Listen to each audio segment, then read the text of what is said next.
This is Gloria reporting for Ifoma Edom. The military junta in Niger Republic are ready for the US and ECOWAS, but the question is, do we really need to fight in Africa?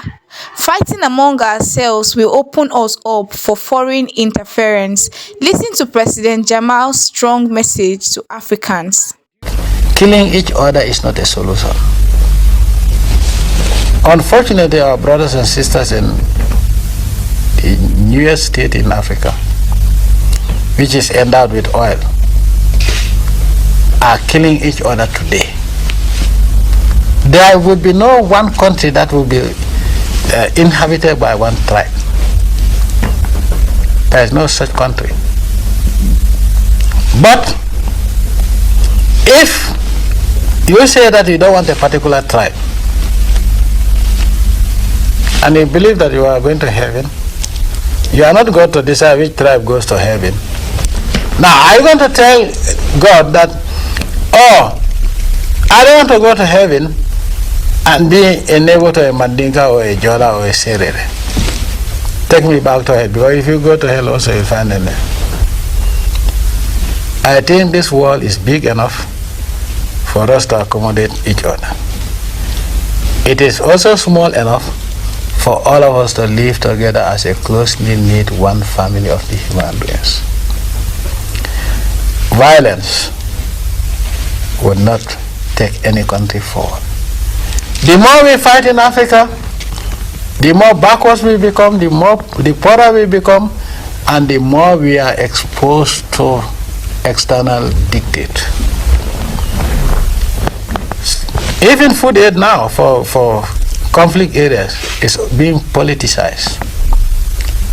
I think rather than spend those billions on arms to kill each other, let us spend those billions on agricultural machinery, agro-processing, where Africa is lagging behind, mining equipment, petroleum drilling equipment, and set up our own companies.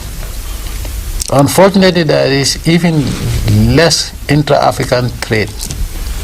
And our trade with the outside world amounts to billions of dollars. But we trading even amongst ourselves is a problem. Why can't we, for the sake of our children, the sake of our continent, and for the dignity of black people all over the world, unite, reconcile, work together as a formidable continent? Because we are the wealthiest continent on the face of the earth in terms of natural endowments. Unfortunately, in realistic economic terms, we are the poorest of the poor. Everybody is looking low upon us. Whereas our own natural resources are being used to fatten those people that hate us. The same natural resources, our own natural resources, are being used to kill our own people.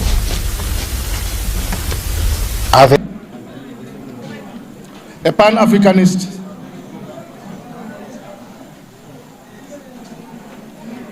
I am very concerned about the happenings in Africa, especially West Africa.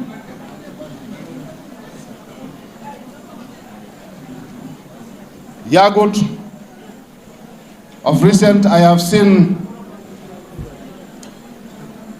the ECOWAS introducing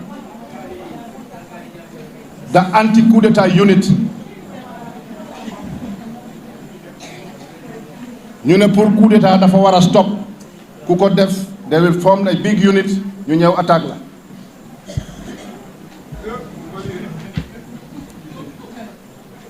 We are not in support of coup d'état. Let me make that very clear. And I want them to hear this. We are not in support of coup d'état.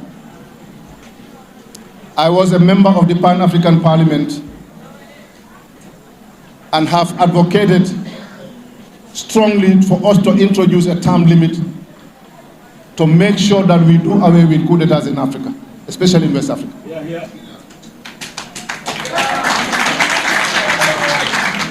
So meaning, I am not in support of coup d'etat.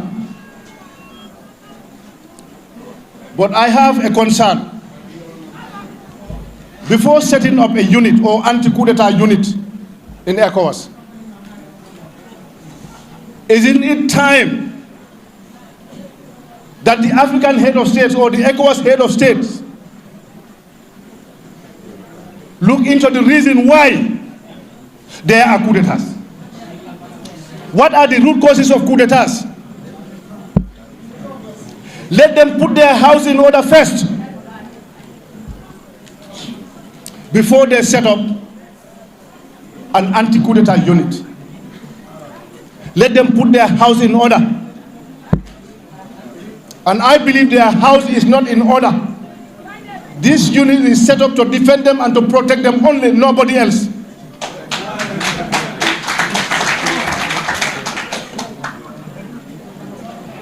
What is more coup d'etat than your national constitution gives you 2-term limit, 5 years, 2 terms. After serving 10 years, you want to change the constitution for another term. Is that not a coup d'etat?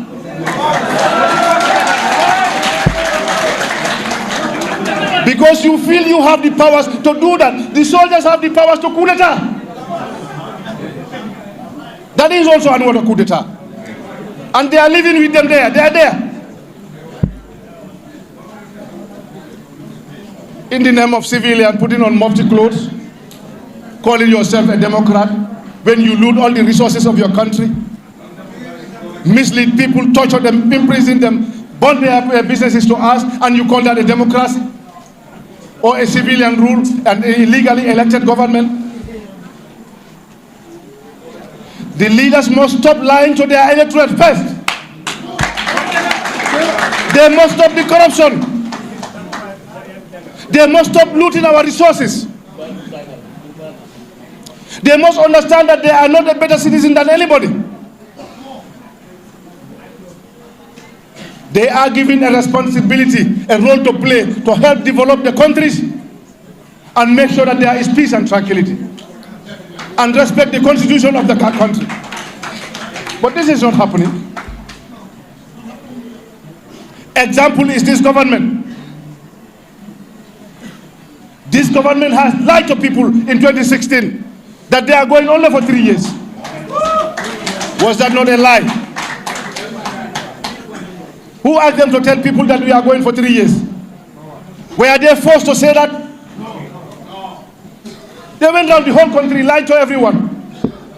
When the people started reminding them, this is what you promised us, they threw tear gas on them. And the president is bragging, yes, when I threw tear gas in them, they never came back.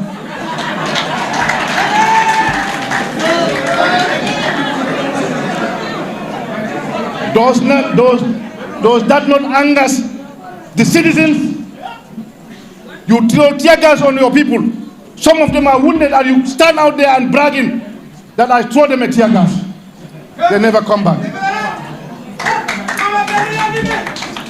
That alone can anger the citizens. You promised the people you will have a security sector reform. It's never happening. The civil service sector reform is never happening. The Jammeh Commission was violated before the end of the commission. When you take all the assets of the former president and now you are busy buying assets, your days are coming. I thought they should have learned, or they could have learned from this. Unfortunately, they are not learning.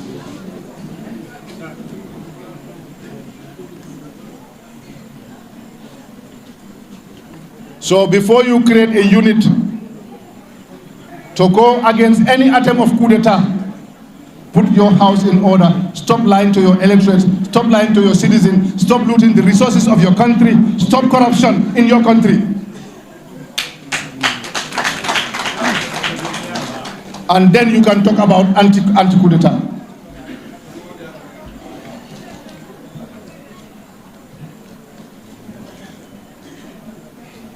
When Alpha Condé was killing his people in Guinea, after serving 10 years, he said it was not enough. I want to serve another term. During the process, So many Guineans were killed. And I did not hear any Ecowas going there or condemning him. You know why? Because Guinea was too big for them, or Alpha was dancing to their tune. Because I think that was why the small Gambia was surrounded all sides by soldiers and guns in 2016. Because Gambia was small, or Gambia is a small country, and Jammeh was not dancing to their tune.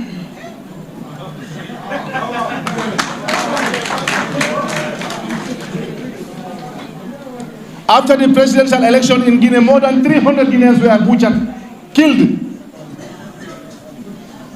No ECOWAS condemned him. No African Union condemned him. Instead, they pick up their phones and say, Monsieur le Président, félicitations, congratulations. That is the fair game that is happening in Africa. They can condemn Mali, they can condemn Guinea, they are soldiers. But the one in Chad, who has been given a red carpet from the African Union, was never condemned, and he's a soldier too. He's a soldier. They can give him a red carpet to the African Union. But the other soldiers are condemned for their attempt, or for their act. Where is the fairness in ECOWAS or in the African Union? They are not representing us. I believe they are representing themselves. So we are calling them to remember that power belongs to the people. Alassane Ouattara knows how he came into power with Gbagbo. He knows. But he finished his 10-year term, he changed the constitution for another term. They are there with him. Nobody condemns him. They are not there to condemn him because he's dancing to their tune.